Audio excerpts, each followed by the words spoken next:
नमस्कार दोस्तों, आज हम बात करने जा रहे हैं रीट के बारे में, रीट 2021 के बारे में। तो आपको पता है रीट की परीक्षा होने जा रही है 26 सितंबर को।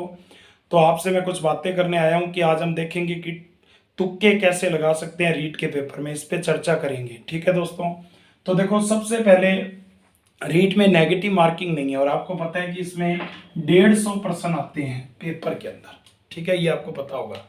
तो इसके अंदर देखो, अगर आपके 100% या 110% सही होते हैं, आपको पता है कि 100% मेरे आराम से सही हो सकते हैं, तो इसके बाद आप 20% तक और हल कर सकते हो। तो हम कुछ इंपॉर्टेंट ट्रिक्स करेंगे। इन ट्रिक्स के द्वारा आप तुक्का लगा के अपने पेपर को अधिक सही कर सकते हो। ठीक है दोस्तों, तो शुरू करते हैं। सबसे पहले नंबर 1, जो मैंने 10 साल में अनुभव किया है वो मैं आपको बताने जा रहा हूँ। पहले ऑफलाइन बताता था, आज ऑनलाइन भी बता रहा हूँ। ठीक है दोस्तों, तो आप इससे अपना फायदा ले सकते हो।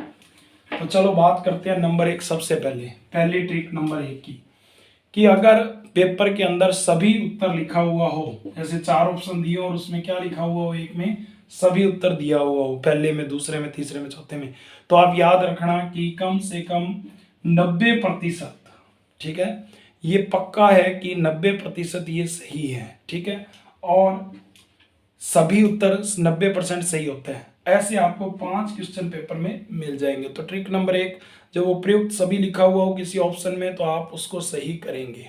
ठीक है, दूसरी बात, ऐसा 90% सही होता है। ठीक है, आप इसको पहले करके देखना घर पे, और जब आपको ये रिजल्ट मिले तो आप फिर उसको अप्लाई करना। मैं हमेशा यही कहता हूँ अपने विद्यार्थियों को, अपने दोस्तों को, जो भी रीट की परीक्षा देने जा रहे हैं उन सभी को ऑल द बेस्ट भी कहता हूँ। और आप इस तरह से ये नियम लिखते जाएं। फिर देखो, दूसरा नियम आता है, अगर प्रश्न के अंदर 4 ऑप्शन में ऐसे दिया हुआ हो कि दोनों उत्तर दिया हो, पहला व दूसरा, ऐसा भी दिया हो सकता है, ये व भी दिया हो सकता है। तो अगर ऐसे ऑप्शन दिए हो, पहला दूसरा दोनों, ठीक है, तो इस प्रश्न को भी ध्यान रखना है और इसको भी 90% ये सही होता है। ठीक है दोस्तों, तो ये दोनों इस तरह से ऑप्शन सही होंगे। डन है। अब देखो, इसके बाद एक प्रश्न इस तरह से आता है, ब्रैकेट वाला प्रश्न जिसको मैं कहता हूं। जैसे आपके सामने एक प्रश्न आ गया कि एशिया की सबसे लंबी नदी है, ये आ गया।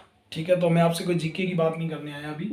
तो जैसो पहला ऑप्शन आ गया व्यांग हो, दूसरा आ गया यांग तीसी, और यहां लिखा आ जाए यांग तैजी, और यहां पर लिखा हुआ आ जाए मेकांग, और यहां पर लिखा हुआ आ जाए लीना। इस तरह से 4 ऑप्शन आ गए आपके सामने। तो इसके अंदर है ब्रैकेट वाला उत्तर, तो एक ही ब्रैकेट वाला ऑप्शन होगा तो आप उसको सही कर दोगे। ठीक है, तो इसको मैं बोलूंगा ब्रैकेट वाली ट्रिक। तो इस तरह से आप ये प्रश्न भी सही कर सकते हो। ठीक है, ब्रैकेट वाला एक ही, अगर 2 ब्रैकेट है तो फिर नहीं चलेगी, फिर ये नहीं चलेगी। ठीक है, फिर देखो लंबा उत्तर, जब किसी प्रश्न के अंदर लंबा उत्तर दिया गया हो, ठीक है, तो आप क्या करोगे, उस लंबे उत्तर को सही कर दोगे जिसकी व्याख्या ज्यादा की हुई हो। सर आप ऐसे क्यों कह रहे हो? तो देखो, ये रीट के अंदर आप पिछले पेपरों का अध्ययन करके देखना, आपको पता लगेगा 4 से 5 क्वेश्चन ऐसा पेपर में आया हुआ है, तो आप इसको कर सकते हो। लंबा उत्तर क्यों होता है? क्योंकि जब आप उसका उत्तर की व्याख्या की जाती है, जब उसका आंसर दिया जाता है, तो वो उत्तर सबसे लंबा हो जाता है। तो जो आपको ऑप्शन में सबसे लंबा उत्तर आए वो आप सही कर देना। ठीक है, आप इसको करके देखना पहले, फिर आपको पता लग जाएगा। फिर देखो, अगला जो नियम है आपके सामने वो है, 4 ऑप्शनों के अंदर एक प्रश्न के अंदर योजक चिन्ह लगा हुआ होगा। योजक चिन्ह जैसे लिखा हुआ होगा माता पिता, और ये तो सीधा द्वंद्व समास में हिंदी में आ गया, लेकिन अगर ऐसा कोई शब्द आ जाए जैसे विचार विमर्श, ठीक है, तो यहां पर क्या होगा कि विचार विमर्श के अंदर, या जैसे विचार और योजक चिन्ह लगाकर गोष्ठी लिख दे अपने, तो यहां पर इस तरह से योजक चिन्ह बीच में लगा हुआ, तो योजक चिन्ह वाला भी आंसर सही होता है। 4 ऑप्शन दिए हो, 3 में कोई योजक चिन्ह वगैरह कुछ नहीं दिया हुआ और एक ऑप्शन में योजक चिन्ह दिया हुआ है। तो अगर इस तरह से अपने उस एक ऑप्शन को देखेंगे 4 में से, तो वो अलग दिखाई देगा। और जब आपको ये तभी करना है जब आपको 4 ऑप्शन नहीं आते हैं, उस कंडीशन में आपको ये तुक्का लगाना है, ये ट्रिक लगानी है। ठीक है दोस्तों, तभी लगानी है। अब देखो, इसके बाद जो अगली ट्रिक है, ठीक है, कुछ प्रश्न ऐसे होते हैं जो हिंदी में दिए होते हैं और अंग्रेजी में भी अपने को उसका आंसर मिल जाता है। हिंदी में कई बार अपने को समझ में नहीं आती, हिंदी में क्या है वो लिखा हुआ होता है, शब्द क्या है समझ में नहीं आता, जब अंग्रेजी में जाके उसका देखते हैं तो वो हमारे को क्या लगता है, बिल्कुल सही पता लग जाता है। तो हिंदी के पेपर के साथ साथ किस पेपर को देखना, आप अंग्रेजी के पेपर को भी देखना, ठीक है। फिर है इसके बाद जो अगला इंपॉर्टेंट आपके लिए ट्रिक है वो है ऑप्शन सी। तो ए बी सी इस तरह से आपके सामने ऑप्शन होंगे डी, तो आपको ऑप्शन सी चूज करना है। ऑप्शन सी बिल्कुल सही चूज करना है, क्योंकि ज्यादातर ऑप्शन का 80% का आपको ऑप्शन सी उत्तर मिलेगा। आप इसको चेक करना और इसको लगा के देखना, आपके 5 से 10% इसमें भी सही हो जाएंगे ऑप्शन सी को लगा के, ठीक है। फिर देखो इसके बाद जो अगला जो मैं आपको बता रहा हूं, कई बार नहीं वाला प्रश्न दिया होता है। कई बार क्या दिया होता है, नहीं वाला प्रश्न दिया होता है, निम्न में से नहीं है। हम प्रश्न को ध्यान से नहीं पढ़ते हैं और नहीं शब्द छूट जाता है और प्रश्न गलत होने की संभावना हो जाती है।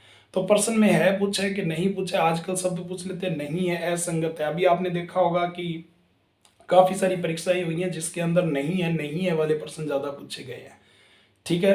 तो आप इसको भी देख सकते हो कि नहीं है वाला प्रश्न पूछा गया है, ठीक है। तो नहीं है वाला प्रश्न ध्यान से पढ़े। उसके बाद आपको पता है कि जो उत्तर जैसे अगली ट्रिक है, जो पहले उत्तर दिमाग में आए वही उत्तर आप पहले करना। कई बार ये होता है कि हमारे दिमाग में जो उत्तर पहले आता है हम उसको करते नहीं, उसकी जगह पे हम दूसरा आंसर कर देते हैं कि ये नहीं लग रहा, ये कर देते हैं। और घर पे जाके जब आप उसको चेक करते हो तो पता चलता है कि जो आपके दिमाग में सबसे पहले आया था ना, वही सही उत्तर था। तो बाद में फिर आप सोचते हो कि काश मैं लगा देता। तो आप उसको पहले जो आपके दिमाग में आया वो आपने कहीं ना कहीं पढ़ रखा है, तो आप उसको पहले उत्तर को सही लगा दे दोस्तों।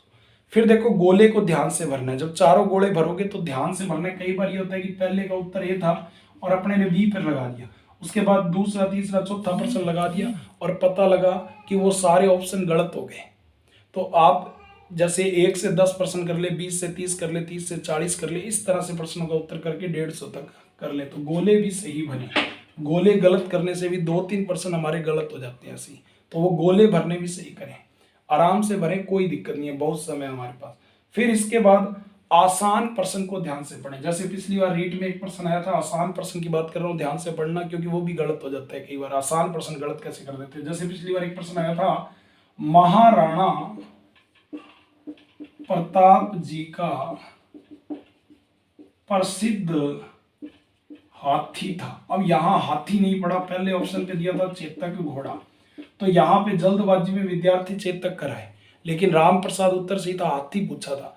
तो आपको ये बात भी ध्यान करनी है कि उसने प्रश्न पूछा कि अगर आपने जल्दबाजी में उत्तर कर दिया तो आपका उत्तर क्या हो जाएगा, गलत हो जाएगा, ठीक है। फिर आप कहोगे कि अरे हमने तो इस पे ध्यान ही नहीं दिया, देखा ही नहीं है, तो वो बाद में फिर आपको गलती पता लगती है। तो इस तरह से आप इन ट्रिक्स को लगाकर दोस्तों प्रश्नों के उत्तर दे सकते हो। और जब आप इन ट्रिक्स को लगाओगे घर पे आप कम से कम 10-15 मॉडल पेपर निकालें और फिर आपको अगर विश्वास हो तो आप इस ट्रिक को यूज करें। आपको कम से कम पेपर में 15 से 20% का प्लस हो जाएगा। 15 से 20% आपके प्लस हो जाएंगे, ठीक है। अगर मान लो आपके 100% सही हो रहे हैं तो 120 हो जाएंगे। तो आपको पता है कि रीट में हमारा निश्चित नंबर है। अगर आपके 110-15 हो रहे हैं और प्लस 20 हो जाएंगे तो 135-40 पे तो श्योर है, ठीक है। तो आप ध्यान रखना कि इस तरह से आप पूरी तैयारी करो। ऑल द बेस्ट है। श्री आदित्य क्लासेज अनूपगढ़ की तरफ से भी आपको ऑल द बेस्ट है। और आप सभी ट्रिक्स लगाओ और पूरी तैयारी करो, पढ़ते रहो। पढ़ना तो है ही, पढ़ना जरूरी है। ये ट्रिक्स उन्हीं के काम आएगी जिन्हीं के 100+ नंबर हो रहे हैं, वही प्लस कर पाएंगे, ठीक है। तो पढ़ना जरूरी है। मैं अपने दोस्तों को, विद्यार्थियों को ये हमेशा कहता रहता हूँ कि पहले पढ़ के अपनी पूरी तैयारी करो और उसके बाद इन ट्रिक्स को भी यूज करके देखो, आपको अवश्य लाभ होगा, ठीक है दोस्तों। तो ऑल द बेस्ट है आपको पेपर के लिए और 26 सितंबर को आप सभी अच्छी तरह से पेपर करके आए, ठीक है दोस्तों। नमस्कार है।